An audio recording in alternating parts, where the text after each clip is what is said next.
आतमध्ये जाता जाता युवीने एक नजर ग्राउंडवर टाकली, पण तिथे कोणीच खेळत नव्हतं.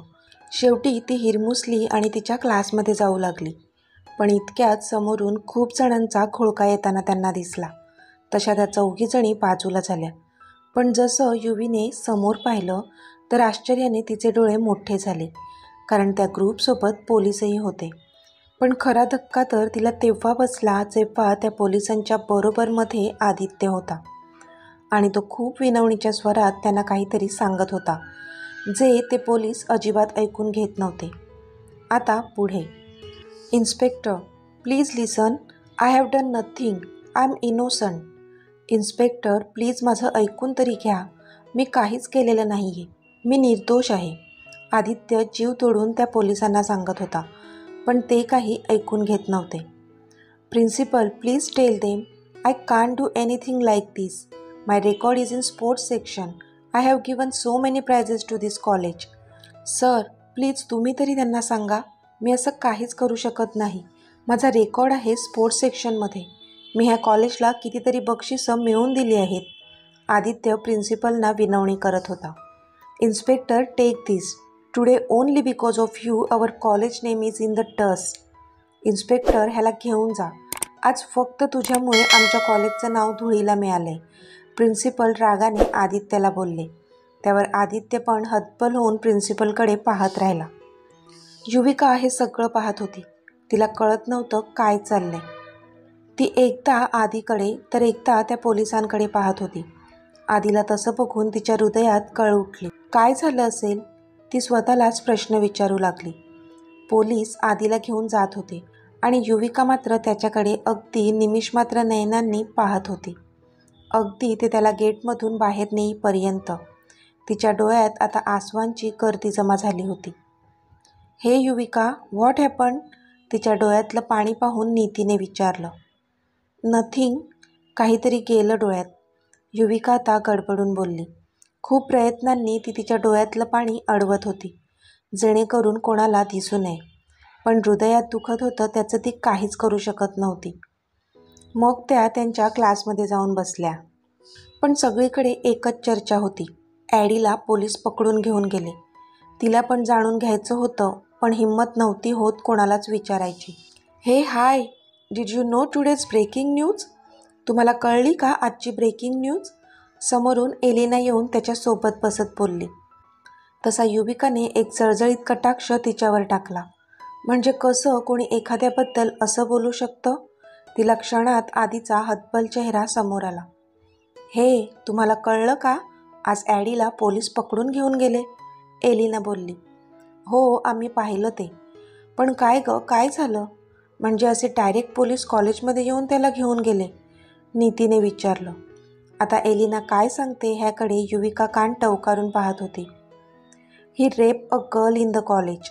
त्याने कॉलेजमधल्या एका मुलीवर बलात्कार केलाय, एलिना बोलली.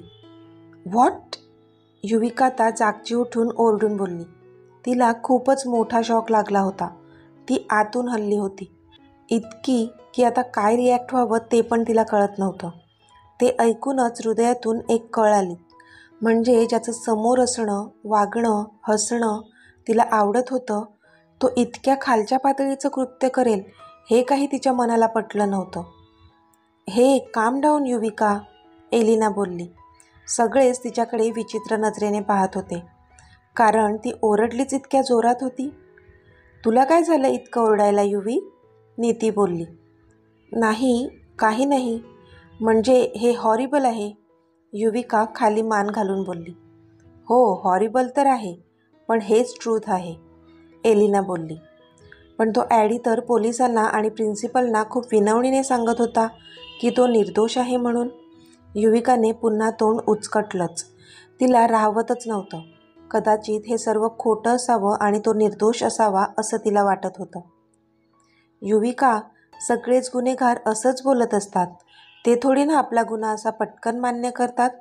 त्यांच्या भोळ्या चेहऱ्यावर गेले तर मग खरा गुन्हेगार कधीच पकडला जाणार नाही, एलिना बोलली. त्यावर युविका मात्र काहीच बोलली नाही. पण आपल्या उत्तरावर युविकाचं समाधान झालं नाही हे एव्हाना एलिनाला कळलं होतं. Come with me. एलिना बोलली आणि युविकाचा हात पकडूनच तिला बाहेर घेऊन गेली. लुक ॲट हर, एलिना बोलली आणि तिने तिला समोर बघायला सांगितलं. युविकाने समोर पाहिलं तर एका रूममध्ये एक मुलगी जोराने रडत होती. तिच्या अंगावर चादर गुंडाळली होती आणि समोरून एक लेडी कॉन्स्टेबल तिची जबानी घेत होती. ती मुलगी रडत रडतच त्या कॉन्स्टेबलला घडलेलं सगळं सांगत होती. पण ते सगळं बघून युविकाला खूप दुःख झालं आणि ॲडीबद्दल राग उफाळून आला. तिला बघून तरी तुला पटतंय का? अगं तो ॲडी आहे, एक प्लेबॉय आहे तो. त्याचं कामच आहे असं मुलींना भुलवून स्वतःचा हेतू साध्य करणं, एलिना बोलली. पण युवी मात्र तिथे न थांबता थेट हॉस्टेलवर गेली. तिच्या रूममध्ये जाऊन तिने अश्रूंना वाट मोकळी करून दिली. पहिल्यांदा कोणता तरी मुलगा तिला आवडला होता. त्याच्यासोबत तिचं पुढे काही होणार नव्हतं हे तिलाही माहीत होतं आणि ती तसं काही एक्सपेक्टही करत नव्हती. आज शेवटचं त्याला डोळे भरून बघणार होती ती आणि तिच्या कॉलेजला गेल्यानंतर त्याचं चॅप्टर बंद होणार होतं तिच्यासाठी. पण आपण एखाद्या व्यक्तीला ओळखण्यात इतकी मोठी चूक कशी काय केली? एका चुकीच्या माणसावर जीव लावला होता तिने, त्याचाच तिला जास्त त्रास होत होता. वर्तमान. युविका तिच्या बेडरूममध्ये बेडवर उशीमध्ये तोंड खुपसून हमसून रडत होती. आज तिला मागचं सगळं आठवत होतं आणि हे सगळं असं असूनही पुन्हा आपण त्याच्या प्रेमात कसे पडू शकतो ह्याचा तिला जबरदस्त राग येत होता. पण ह्यात तिची काहीच चूक नव्हती. आधी ती फक्त त्याचा चाम बघून त्याच्या प्रेमात पडली होती. पण आत्ता त्याचं उठावदार व्यक्तिमत्व तिला पुन्हा एकदा त्याच्या प्रेमात पडायला भाग पाडत होतं. नाही युवी, इतकं घाणेरडं कृत्य त्याने केलं होतं ज्याची तू स्वतः साक्षीदार आहेस, म्हणून तर तू त्याचा तिरस्कार करत होतीस ना? मग आता त्याच्या आत्ताच्या ह्या सो कॉल्ड वागण्याला का भुलतेस? तुला माहीत आहे ना तो एक प्लेबॉय आहे. त्या रेप केसमधून कसा सुटला असेल देव जाणे, पण त्या मुलीचं तर आयुष्य बर्बाद केलंच ना त्याने. युविकाला आता जबरदस्त राग आला होता. नाही, त्याच्यापासून लांबच राहिलेलं बरं. आता कसेबसे हे राहिलेले 5 महिने काढायचे आणि मग आपल्या घरी जायचं. बास, तोपर्यंत त्याला सहन करावं लागेल, युविका स्वतःलाच समजावत होती. हे युवी, तू अशी का ताटावरून उठून आलीस? अक्षय आता तिच्या बेडरूममध्ये होता. नाही, ते मला थोडं मळमळल्यासारखं झालं होतं म्हणून मी अशी पटकन उठून आले, युविका कशीबशी स्वतःची बाजू सावरत बोलली. ओह, पण आता बरं वाटतंय ना? अक्षयने काळजीने विचारलं. हो, आता बरी आहे मी, युविका बोलली. मग आता जेवून घे, अक्षय बोलला. नको, मला आता भूक नाही आहे, युविका बोलली.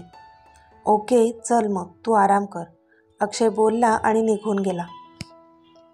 इथे आदित्य त्याच्या रूममध्ये मोबाईलवर गेम खेळत होता. तो खूपच रागात होता आणि तसाच रागातच गेम खेळत होता. त्याला राहून राहून युविकाची थोड्या वेळापूर्वीची ती जळजळीत नजर आठवत होती. हिला काय झालं आता? अशी का पाहत होती माझ्याकडे? मी काय चुकीचं वागलो हिच्यासोबत? उलट मी तर हेल्पच केली ना. पण तरी हिचा हा ॲटिट्यूड. नको हवी होती हेल्प तर तसं सांगायचं ना. पण नाही, चष्मीस कुठली. आदित्य पण तिच्यावर रागावला होता, कारण त्याला वाटत होतं की त्याने तिला केलेली हेल्प कदाचित तिला आवडली नाही आणि म्हणूनच ती त्याच्याशी असं वागत होती. पण ती जेवणाच्या प्लेटवरून उठली होती. त्याला बरोबर आठवत होतं, तिने काहीच खाल्लं नव्हतं त्या प्लेटमधून.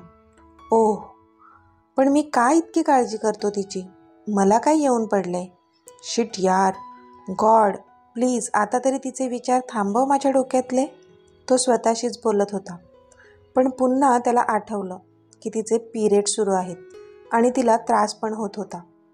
जेव्हा त्याने गुगलवर सर्च केलेलं तेव्हा त्याने वाचलेलं की पिरियड्समध्ये उपाशी राहिल्याने जास्त त्रास होतो, म्हणून त्या दिवसात पोटभर खाल्ल्याने पोटात दुखायचा त्रास पण कमी होतो. त्याने घड्याळात पाहिलं तर आता रात्रीचे 10:30 वाजले होते. त्याने बाहेर येऊन पाहिलं तर तिच्या रूमचं दार बंद होतं. आता त्याने काहीतरी विचार केला आणि त्यांच्या सकाळच्याच मेडला बोलवलं. दरवाजावर टकटक झाली तसा युवीने दार उघडलं तर समोर तीच सकाळची मेड उभी होती. तिच्या हातात एक ट्रे होता. हे काय आहे? युवीने विचारलं. दूध आणि फ्रूट सलाड आहे ताई, मेड बोलली. पण मी तर नव्हतं सांगितलं, युविका बोलली. हे अक्षय सरांनी तुमच्यासाठी पाठवलं आहे. ते तुमचे पिरियड सुरू आहेत ना, मग ह्या दिवसात उपाशी राहणं तुमच्यासाठी चांगलं नाही आहे. तुम्हाला पुन्हा त्रास होईल, असं अक्षय सर बोलले. ती मेड तिला आधीने जसं पढवलं होतं तशी बोलत होती. ओके, ठेवा ते आणि तुम्ही जा, युविका बोलली तशी ती मेड निघून गेली. अक्षयने माझ्यासाठी पाठवलं. तिने एक सुस्कारा सोडला. पण आता तिचं अजिबातच मन नव्हतं की काही खावं. तिने ती प्लेट तशीच ठेवली आणि बेडवर आडवी झाली. इथे आधीने त्या मेडला तिच्या रूममधून बाहेर येताना पाहिलं. तिच्या हातात ट्रे नव्हता, म्हणजे नक्कीच ती तो ट्रे आत ठेवून आली होती. तसा त्याने एक सुस्कारा सोडला. का कोणास ठाऊक, पण तिने काहीतरी खाऊन घ्यावं जेणेकरून सकाळसारखा तिला त्रास होणार नाही, असं त्याला वाटत होतं.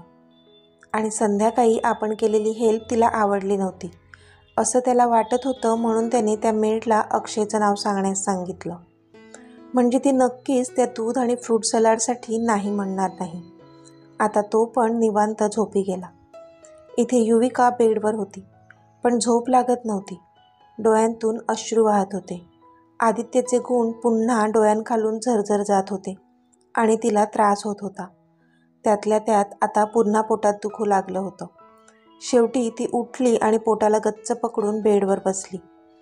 मग तिची नजर त्या ट्रेवर गेली आणि तिला त्या मेडचे शब्द आठवले. ह्या दिवसात पोट भरलेलं असेल तर त्रास होणार नाही. ती उठली आणि तिने ते दूध प्यायलं आणि फ्रूट सलाड पण खाल्लं. तेव्हा आत्ता कुठे तिला बरं वाटू लागलं होतं. ती मनातच अक्षयला थँक्यू बोलली. अक्षयला माझी किती काळजी आहे. मी नाही जेवले तर त्याने आठवणीने माझ्यासाठी हा नाश्ता पाठवला, जेणेकरून मला त्रास होणार नाही. आणि मी मात्र एका अशा माणसाच्या आठवणीत स्वतःला त्रास करून घेते, ज्याची लायकी पण नाही आहे तेवढी. पण नाही, आता नाहीच. आता ॲडी हा चॅप्टर क्लोज झाला आहे माझ्या आयुष्यात. मी स्वतःला जेवढं होईल तेवढं त्याच्यापासून दूर ठेवेन. तिने मनातच सगळा विचार केला आणि आता ती झोपी गेली. तर मित्रमैत्रिणींनो, आजचा भाग तुम्हाला कसा वाटला ते मला कमेंटमध्ये सांगा. आणि जर आवडला असेल तर व्हिडिओला लाईक करा, शेअर करा आणि चॅनलला सबस्क्राईब करून बाजूची घंटी नक्की दाबा. चला तर भेटूया आपल्या पुढच्या भागात. तोपर्यंत धन्यवाद.